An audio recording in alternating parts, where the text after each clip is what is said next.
Such as they are. That's a good question. There's plenty in Orlais, but who knows where they might be found. And the nearest Orlesian city is weeks away. If we go north and cross the sea, there's bound to be some in the free marches. Again, however, I just don't know where. I don't know anything about Grey Wardens in other lands. Here in Ferelden, there's our compound in Denerim at the palace, but that's it. Loghain will have control over that and be watching it, no doubt. Beyond that, the only place I know of is Weishaupt Fortress. That's the headquarters of all Grey Wardens in the Anderfelds, 1,000 miles from here. But I've no idea how to even contact them. So unless we try to get back to the compound in Denerim, I suppose the answer is no. There's nowhere for us to go. I imagine that eventually the Grey Wardens outside of Ferelden will wonder what's happened. Why there's no contact from Duncan or someone. They'll send someone eventually. Though who knows what Loghain's people in Denerim will tell them. Maybe they won't send anyone. We could try to contact them. But that would mean leaving Ferelden, and even if we did, they couldn't come back with us in time to stop the Blight. So that means whatever happens, it's up to us. I mean, eventually we would have to use the joining to make more Grey Wardens, right? But I don't know how to do the joining, or what's involved. I know it involves lyrium and some other magic and that it's really difficult to prepare, but that's it. Unless we can find out more about the joining, I guess we better get used to the idea that there might only be 2 of us for now. Until more come from elsewhere. Just left? You mean just left Ferelden? I don't know. If there's an archdemon, however, we're supposed to be the only ones who can defeat it. And that means the Blight would grow unchecked. Eventually, other Grey Wardens in Orlais and other lands would hear about it, and they would come to fight it, but they wouldn't come in time to save Ferelden. There's no way. I'm not going anywhere. About the Grey Wardens, anyhow. Fair enough. Something on your mind? Of course. Same way you did. You drink some blood, you choke on it, and pass out. You haven't forgotten already, have you? Let's see, I was in the Chantry before. I trained for many years to become a Templar, in fact. That's where I learned most of my skills. You're telling me I was banished to the kitchens to scour the pots more times than I can count. And that's a lot. I can count pretty high. The Grand Cleric didn't want to let me go. Duncan was forced to conscript me, actually, and was she ever furious when he did. I thought she was going to have us both arrested. I was lucky. I wondered that myself. It's not as if she valued me highly. I think she just didn't want to give anything to the Grey Wardens, is all. The Chantry didn't lose much. And I think I can do more fighting the Blight anyhow, rather than sitting in a temple somewhere. I'll always be thankful to Duncan for recruiting me. If it hadn't been for him, you know, I wouldn't have. He was a good man who didn't deserve his fate. That much I'm sure of. Come on, let's go. I think I'm done talking. Have you seen the uniform? It's not only stylish, but well made. I'm a sucker for good tailoring. That's just in public. In private, we have these yellow and purple tunics, right? Much more comfortable, and you don't break the beds when you jump on them during a pillow fight. You don't really want to know about my being a Templar, do you? It's really quite boring. You know, I like the way you think. You're all right. If you're really curious, then I'll tell you. The truth of the matter is that I did hate going to the monastery. The initiates from poor families thought I put on airs, while the noble ones called me a bastard and ignored me. I felt like Al-Eamon had cast me off, unwanted, and I was determined to be bitter. But I took some solace in the training itself, I guess. I was actually quite good at it. No, I never got that far. I mostly learned about discipline, and training my mind to use the abilities that Templars have.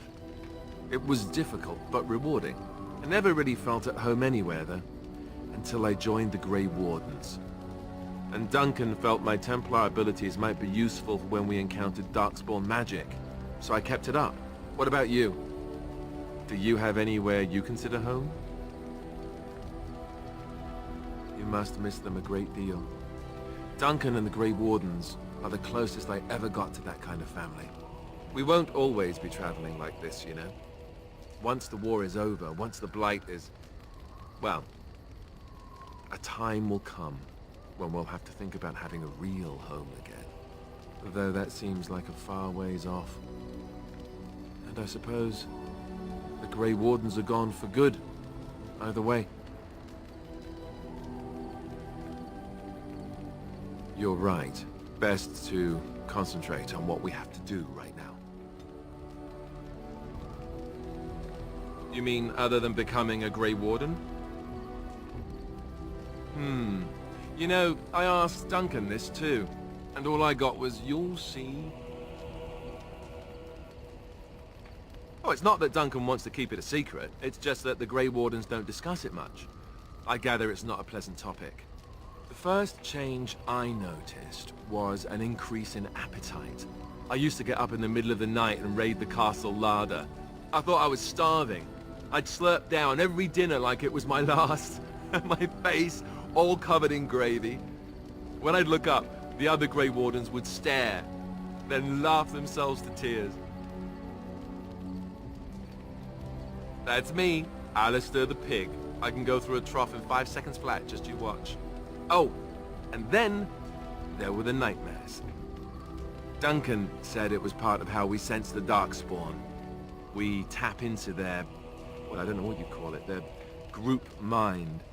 And when we sleep, it's even worse. You learn to block it out after a while, but at first it's hard. It's supposed to be worse for those who join during a Blight. How is it for you? Some people never have much trouble, but that's rare. Others have trouble sleeping their entire life.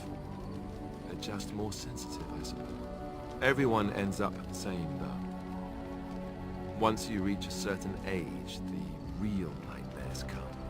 That's how a Grey Warden knows his time has come. Oh, that's right. We never had time to tell you that part, did we? Well, in addition to all the other wonderful things about being a Grey Warden, you don't need to worry about dying from old age.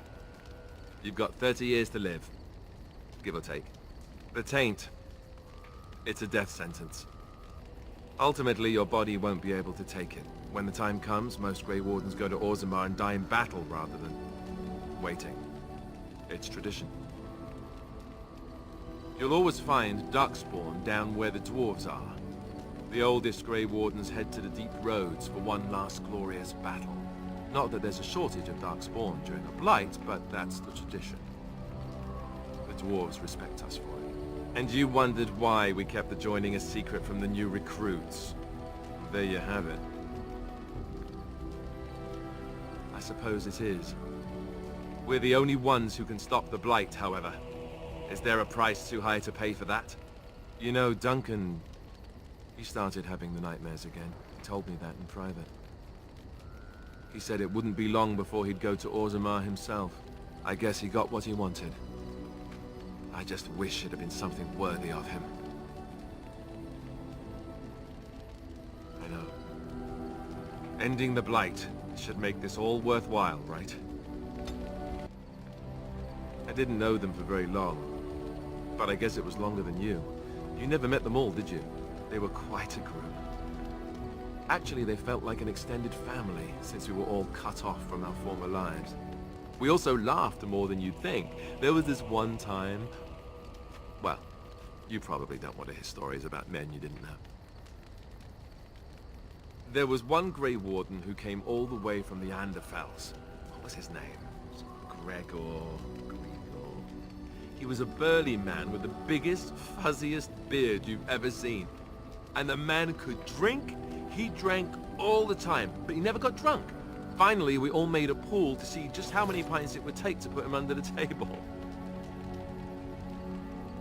Oh, I honestly doubt it. You might have tried, but this fella had a supernatural constitution, I swear. Anyhow, we never did find out.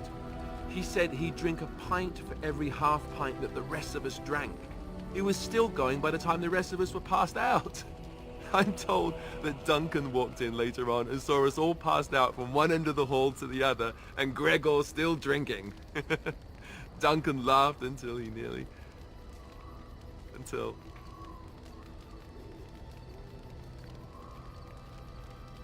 Yes, I suppose so. I thought I was done with this, but it just struck me that I have nothing to remember Duncan by. Nothing at all. There's no body, not even a token of his that I could take with me. That must sound really stupid to you. I just would have liked something of his to take with me, that's all. Well, there's no use in moaning about it, is there? He's gone. Let's just go. I'm wondering something. I'd like to know your thoughts about some of our traveling companions. Do you mind if I ask? What about Sten? The way he looks at me with those eyes. Creepy. And he's so quiet for someone so big.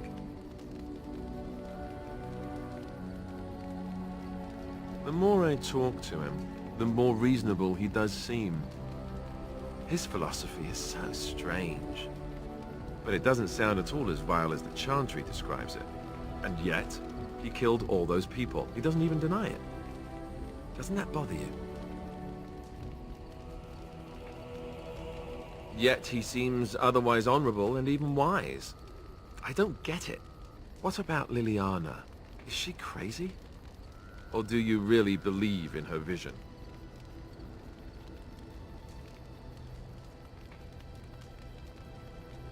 Even the Chantry believes that most claims of visions and such are usually people's minds playing tricks on them.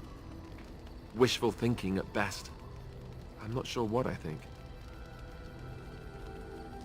That's one way to put it. I noticed that you and her have become close. Am I right? The rest of us have talked about it. You think we have better things to do than gossip about you? You give us far too much credit. Is it true or not? Oh? Liar. Suit yourself. I don't know what to make of her. If you look at her when she doesn't see you, she just looks so sad. I almost feel guilty taking her away from her life.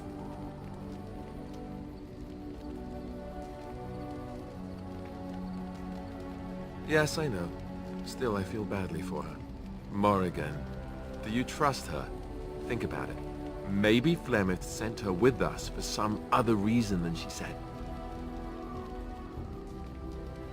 Hello? Have you met her? I think she'd need a reason not to betray us.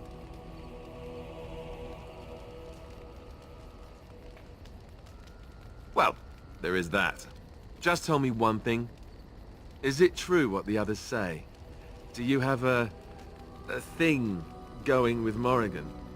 Tell me it's not true. Oh, someone's a little touchy, eh? Attacking my manhood and everything. That must mean it's true. Well, fine. It's your funeral. Enough. I think my curiosity is sated. Let's get back to it, shall we?